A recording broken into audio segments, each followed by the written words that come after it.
My name's Becky Mawson. I am a GP and a researcher at the University of Sheffield.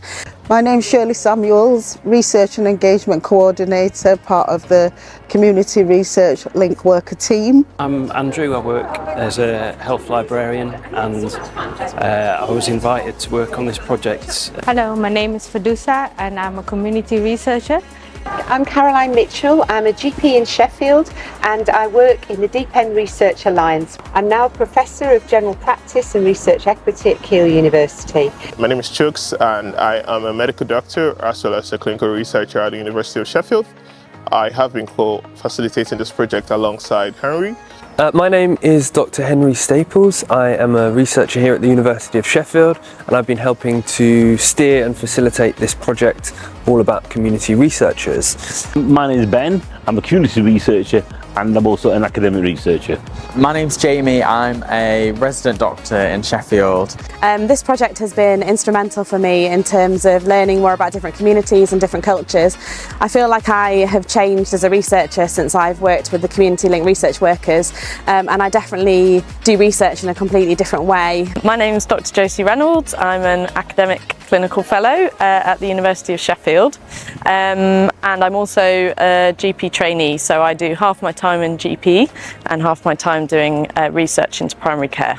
My favourite thing about working on this project has been the chance to hear such a range of voices, such a range of opinions from people of a variety of backgrounds and life experiences, and to have the chance to bring them together to come up with some dynamic forms of engagement. I'm Ruby, I'm a community researcher, I work for Chili Pep, and it's been really nice to be involved in this project. The toolkit is important because many people on the outside of communities need to be able to find out what's going on, what the priorities are, and what people want to do next. It's also important that we can actually communicate with people in communities in their language and also in other social ways. It's helped to bring together researchers from across the university, and it's helped bring them together with community researchers to talk together about what works and who this is for and how we need to work together to make our research some of the best in the world. And it will be the best in the world because we've got people with lived experience from communities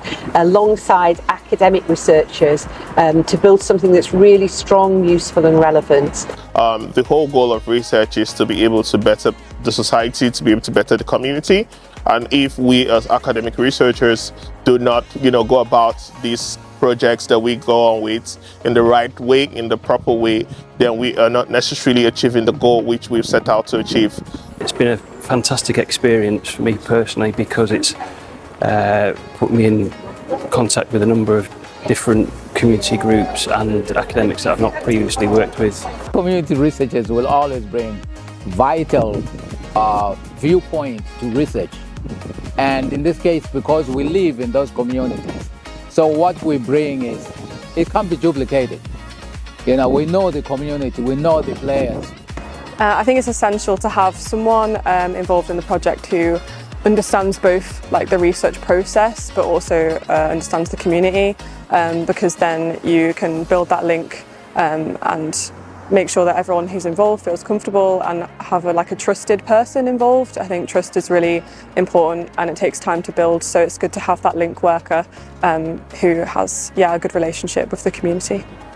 And it's amazing to see the methodology that this project has sort of followed in trying to gain the insights of community researchers as well as academic researchers, being able to get rich information about uncomfortable conversations that pertain to how the university academic researchers, with the work that they do, sort of collaborate, interact with community researchers, and what is actually best practice in this regard. We really need to address the historic gaps in research that mean people and the public are let down because the science is partial and exclusive. The toolkit will make it easier and more accessible for the community to engage and for the researchers, the doctors, the academics to engage with the community.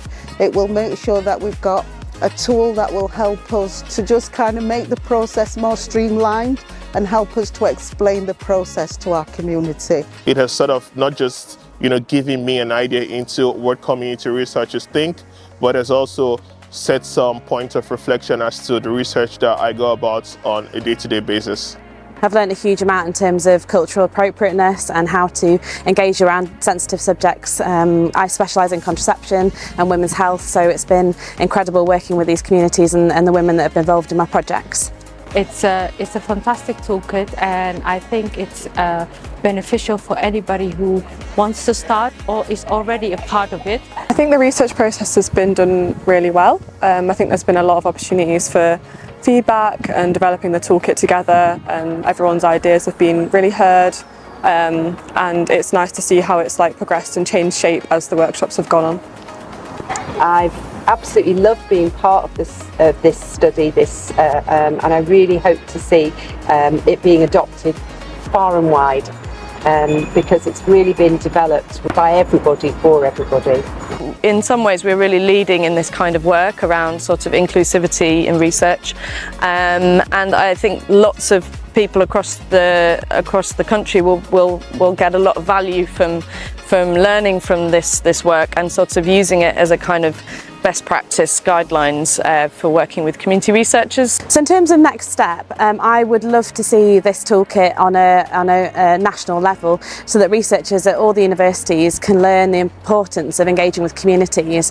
I think there's a real detachment between often academic researchers, especially in the world of medicine, and the communities they're meant to be providing research for. So what I hope this toolkit can bring together those working in clinical medicine in particular, and help them to work with communities where they're actually wanting to improve the health through different medicines and different innovations. It's all about celebrating the role of community researchers, and we're hoping now with this toolkit that other people can understand the vital role of community researchers and can work with them ethically and effectively.